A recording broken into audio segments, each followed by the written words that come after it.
Gustave Le Bon, Psychologie des foules, Introduction, l'ère des foules. Les grands bouleversements qui précèdent les changements de civilisation, tels que la chute de l'Empire romain et la fondation de l'Empire arabe par exemple, semblent au premier abord déterminés surtout par des transformations politiques considérables, invasion de peuples ou renversement de dynasties.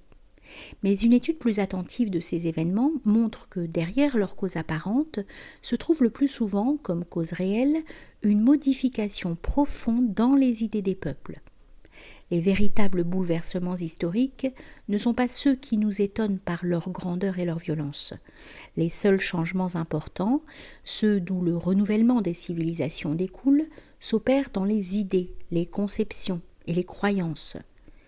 Les événements mémorables de l'histoire sont les effets visibles des invisibles changements de la pensée des hommes. Si ces grands événements se manifestent si rarement, c'est qu'il n'est rien d'aussi stable dans une race que le fond héréditaire de ses pensées. L'époque actuelle constitue un de ces moments critiques où la pensée des hommes est en voie de se transformer. Deux facteurs fondamentaux sont à la base de cette transformation. Le premier est la destruction des croyances religieuses, politiques et sociales, d'où dérivent tous les éléments de notre civilisation. Le second est la création de conditions d'existence et de pensée entièrement nouvelles par suite des découvertes modernes des sciences et de l'industrie. Les idées du passé, bien qu'à demi détruites, étant très puissantes encore, et les idées qui doivent les remplacer n'étant qu'en voie de formation, l'âge moderne représente une période de transition et d'anarchie. De cette période forcément un peu chaotique, il n'est pas aisé de dire maintenant ce qui pourra sortir un jour. Quelles seront les idées fondamentales sur lesquelles s'édifieront les sociétés qui succéderont à la nôtre? Nous ne le savons pas encore. Mais ce que dès maintenant nous voyons bien, c'est que pour leur organisation, elles auront à compter avec une puissance nouvelle, dernière souveraine de l'âge moderne, la puissance des foules. Sur les ruines de tant d'idées, tenues pour vraies jadis et qui sont mortes aujourd'hui, de tant de pouvoirs que les révolutions ont successivement brisés, cette puissance est la seule qui se soit élevée, et elle paraît devoir absorber bientôt les autres. Alors que toutes nos antiques croyances chancellent et disparaissent, que les vieilles colonnes des sociétés s'effondrent tour à tour, la puissance des foules est la seule force que rien ne menace et dont les prestiges ne fait que grandir. L'âge où nous entrons sera véritablement l'ère des foules. Il y a un siècle à peine, la politique traditionnelle des États et les rivalités des princes étaient les principaux facteurs des événements. L'opinion des foules ne comptait guère et même le plus souvent ne comptait pas. Aujourd'hui, ce sont les traditions politiques, les tendances individuelles des souverains, leur rivalité qui ne compte plus, et au contraire, la voix des foules qui est devenue prépondérante. Elle dicte aux rois leur conduite, et c'est elle qui tâche d'entendre. Ce n'est plus dans les conseils des princes, mais dans l'âme des foules que se préparent les destinées des nations.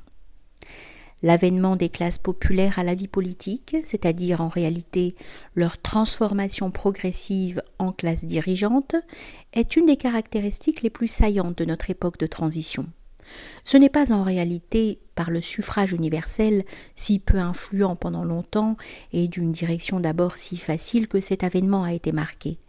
La naissance progressive de la puissance des foules s'est faite d'abord par la propagation de certaines idées qui se sont lentement implantées dans les esprits, puis par l'association graduelle des individus pour amener la réalisation des conceptions théoriques. C'est par l'association que les foules ont fini par se former des idées, sinon très justes, au moins très arrêtées de leurs intérêts et pour avoir conscience de leur force.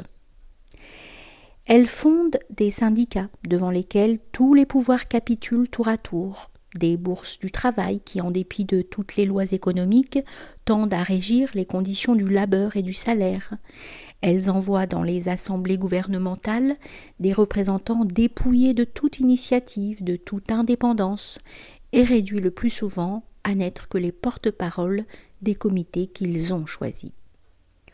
Aujourd'hui, les revendications des foules deviennent de plus en plus nettes et ne vont pas à moins qu'à détruire de fond en comble la société actuelle pour la ramener à ce communisme primitif qui fut l'état normal de tous les groupes humains avant l'aurore de la civilisation. Limitation des heures de travail, expropriation des mines, des chemins de fer, des usines et du sol, partage égal de tous les produits, élimination de toutes les classes supérieures au profit des classes populaires, etc. Telles sont ces revendications. Peu aptes au raisonnement, les foules sont au contraire très aptes à l'action. Par leur organisation actuelle, leur force est devenue immense. Les dogmes que nous voyons naître auront bientôt la puissance des vieux dogmes, c'est-à-dire la force tyrannique et souveraine qui met à l'abri de la discussion.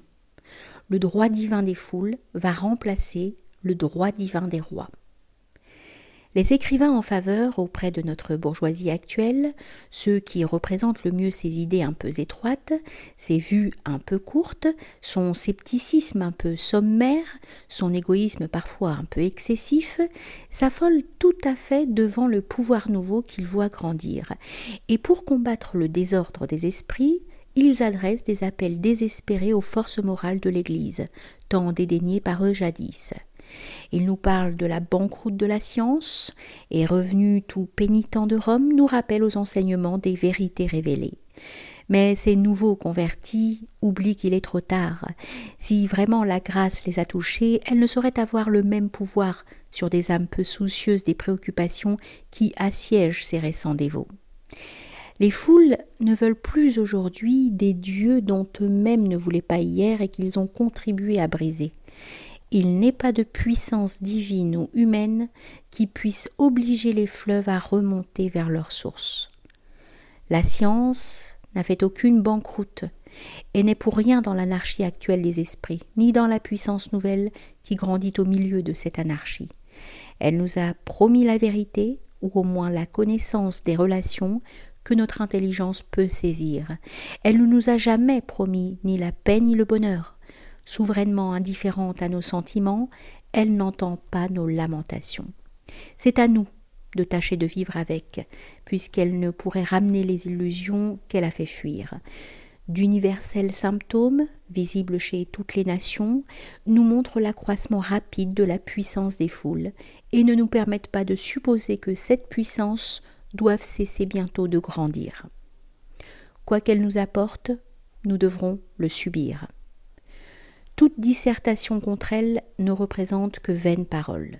Certes, il est possible que l'avènement des foules marque une des dernières étapes des civilisations de l'Occident, un retour complet vers ces périodes d'anarchie confuse qui semblent devoir toujours précéder l'éclosion de chaque société nouvelle.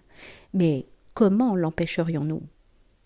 Jusqu'ici, ces grandes destructions de civilisations trop vieilles ont constitué le rôle le plus clair des foules. Ce n'est pas en effet d'aujourd'hui seulement que ce rôle apparaît dans le monde. L'histoire nous dit qu'au moment où les forces morales sur lesquelles reposait une civilisation ont perdu leur empire, la dissolution finale est effectuée par ces foules inconscientes et brutales, assez justement qualifiées de barbares. Les civilisations n'ont été créées et guidées jusqu'ici que par une petite aristocratie intellectuelle, jamais par les foules. Les foules n'ont de puissance que pour détruire. Leur domination représente toujours une phase de barbarie. Une civilisation implique des règles fixes, une discipline, le passage de l'instinctif au rationnel, la prévoyance de l'avenir, un degré élevé de culture, condition que les foules, abandonnées à elles-mêmes, se sont toujours montrées absolument incapables de réaliser. Par leur puissance uniquement destructive, elles agissent comme ces microbes qui activent la dissolution des corps débilités ou des cadavres. Quand l'édifice d'une civilisation est vermoulu, ce sont toujours les foules qui en amènent l'écroulement. C'est alors qu'apparaît leur principal rôle et que pour un instant la philosophie du nombre semble la seule philosophie de l'histoire. En sera-t-il de même pour notre civilisation ? C'est ce que nous pouvons craindre, mais c'est ce que nous ne pouvons encore savoir. Quoi qu'il en soit, il faut bien nous résigner à subir le règne des foules puisque des mains imprévoyantes ont successivement renversé toutes les barrières qui pouvaient les contenir. Ces foules, dont on commence à tant parler, nous les connaissons bien peu. Les psychologues professionnels, ayant vécu loin d'elles, les ont toujours ignorées, et quand ils s'en sont occupés, ce n'a été qu'au point de vue des crimes qu'elles peuvent commettre. Sans doute, il existe des foules criminelles, mais il existe aussi des foules vertueuses, des foules héroïques, et aussi bien d'autres. Les crimes des foules ne constituent qu'un cas particulier de leur psychologie, et on ne connaît pas plus la constitution mentale des foules en étudiant seulement leurs crimes, qu'on ne connaîtrait celle d'un individu en décrivant seulement ses vices. À dire vrai pourtant, tous les maîtres du monde, tous les fondateurs de religions ou d'empires, les apôtres de toutes les croyances, les hommes d'État éminents, et dans une sphère plus modeste, les simples chefs de petites collectivités humaines, ont toujours été des psychologues inconscients, ayant de l'âme des foules une connaissance, instinctive, souvent très sûre, et c'est parce qu'ils la connaissent bien qu'ils sont si facilement devenus les maîtres. Napoléon pénétrait merveilleusement la psychologie des foules du pays où il a régné, mais il méconnut complètement parfois celle des foules appartenant à des races différentes. Et c'est parce qu'il l'a méconnue qu'il entreprit, en Espagne et en Russie notamment, des guerres où sa puissance reçut des chocs qui devaient bientôt l'abattre. La connaissance de la psychologie des foules est aujourd'hui la dernière ressource de l'homme d'État qui veut non pas les gouverner, la chose est devenue bien difficile, mais tout au moins ne pas être trop gouverné par elle. Ce n'est qu'en approfondissant un peu la psychologie des foules qu'on comprend à quel point les lois et les institutions ont peu d'action sur elles, combien elles sont incapables d'avoir des opinions quelconques en dehors de celles qui leur sont imposées, que ce n'est pas avec des règles basées sur l'équité théorique pure qu'on les conduit, mais en recherchant ce qui peut les impressionner et les séduire. Si un législateur veut, par exemple, établir un nouvel impôt, devra-t-il choisir celui qui sera théoriquement le plus juste ? En aucune façon. Le plus injuste pourra être pratiquement le meilleur pour les foules, s'il en est en même temps le moins visible et le moins lourd en apparence, il sera le plus facilement admis. C'est ainsi qu'un impôt indirect, si exorbitant qu'il soit, sera toujours accepté par la foule parce que, étant journellement payé sur des objets de consommation par fraction de centimes, il ne gêne pas ses habitudes et ne l'impressionne pas. Remplacez-le par un impôt proportionnel sur les salaires ou autres revenus, à payer en une seule fois, fût-il théoriquement 10 fois moins lourd que l'autre, il soulèvera d'unanimes protestations. Aux centimes invisibles de chaque jour se substitue en effet une somme relativement élevée qui paraîtra immense et par conséquent très impressionnante le jour où il faudra la payer. Elle ne paraîtra faible que si elle avait été mise de côté sou à sou, mais ce procédé économique représente une dose de prévoyance dont les foules sont incapables. L'exemple qui précède est des plus simples. La justesse en est aisément perçue. Elle n'avait pas échappé à un psychologue comme Napoléon. Mais les législateurs qui ignorent l'âme des foules ne sauraient l'apercevoir. L'expérience ne leur a pas encore suffisamment enseigné que les hommes ne se conduisent jamais avec les prescriptions de la raison pure. Bien d'autres applications pourraient être faites de la psychologie des foules. Sa connaissance jette la plus vive lueur sur un grand nombre de phénomènes historiques et économiques totalement inintelligibles sans elle. J'aurai occasion de montrer que, si le plus remarquable des historiens modernes, M. Taine, a si imparfaitement compris parfois les événements de notre grande révolution, c'est qu'il n'avait jamais songé à étudier l'âme des foules. Il a pris pour guide, dans l'étude de cette période compliquée, la méthode descriptive des naturalistes. Mais parmi les phénomènes que les naturalistes ont à étudier, les forces morales ne figurent guère. Or, ce sont précisément ces forces-là qui constituent les vrais ressorts de l'histoire. À n'envisager que son côté pratique, l'étude de la psychologie des foules méritait donc d'être tentée. N'eût-elle qu'un intérêt de curiosité pure, elle le mériterait encore. Il est aussi intéressant de déchiffrer les mobiles des actions des hommes que de déchiffrer un minéral ou une plante. notre étude de l'âme des foules ne pourra être qu'une brève synthèse, un simple résumé de nos recherches. Il ne faut lui demander que quelques vues suggestives, d'autres creuseront davantage le sillon.